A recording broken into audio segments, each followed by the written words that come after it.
I do not own Biker Mice from Mars, Initial D, or any of its characters. No money was made from this production. Biker Mice from Mars belongs to Rick Unger, and Initial D belongs to Suichi Shigeno.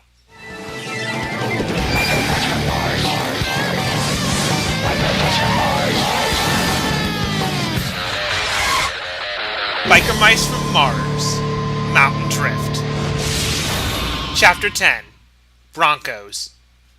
Bogus Basin Road. Throttle rode in the passenger seat of the CR-X, manual driving. He was going at a steady pace, just at the speed limit. They were on their way to the top of the downhill course that he raced on. People stood at the corners where there were guardrails to protect them, along with the sides of the road where they wouldn't get hit.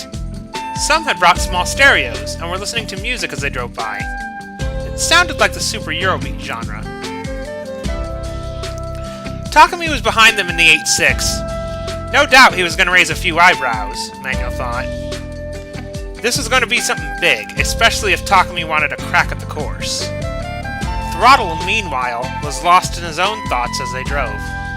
He had tried to use his communicator after he had rode his bike back to Manuel's apartment from the crash site last night, only to find it busted. The only thing that still worked on the communicator was the homing beacon. He'd have to track his bros down using that beacon when his leg healed up. Other than that, seeing the people on the sides of the road as they drove up the pass reminded him of when he went to events like this on Mars, before the Plutarchian invasion. It was bringing back a lot of good memories. They arrived at the top of the course to find Bob Sampson and the Bogus Broncos waiting for them, along with several other teams, the Purple Scorpions and the 5th Street Drifters. Scorpions and 5th Street. Didn't expect to see them up here tonight, Manuel said as they arrived at the top of the course. He then parked the car on the side of the road. Throttle double-checked the hood over his head to make sure his ears were hidden, flat against his head. Then he and Manuel stepped out of the car.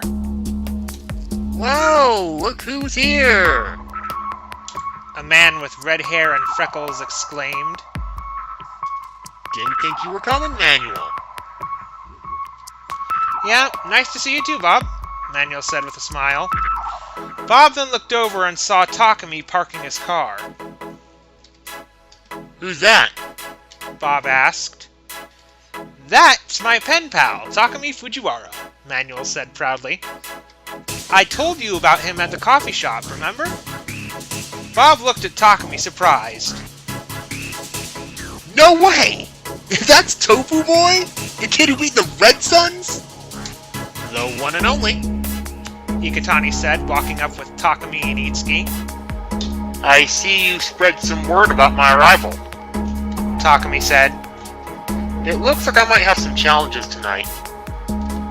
Well, I didn't think the reception would be this big, Manuel scratched his head. Besides, I don't see why it would matter. Are you kidding? A 5th Street racer shouted. That guy's a legend of making! He's all over the gun for drip blog on the internet, yo! Takumi put on an innocent poker face as Manuel gave him a stare. Why didn't you tell me you were such a racing icon? Manuel asked. I didn't think it would matter, Takumi replied nervously. Manuel laughed. Oh, well, I'm just giving you a hard time anyway. Why don't you see if anyone wants to learn from you, Mr. Drift Prodigy? I'll be right here if you want some tips on the course. Manuel then noticed Throttle looking out at the skyline. A full moon was overhead, and Throttle didn't look amused.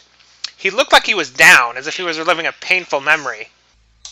Hey, don't worry, man. We got this, Iketani said, also noticing. I'm sure we can keep these guys amused, at least until the Takahashi brothers show up. Manuel nodded, and walked over to where Throttle was standing as he leaned on the CR-X. Something wrong? Manuel asked. This just brings back a lot of good memories, man. Throttle said. Before, you know.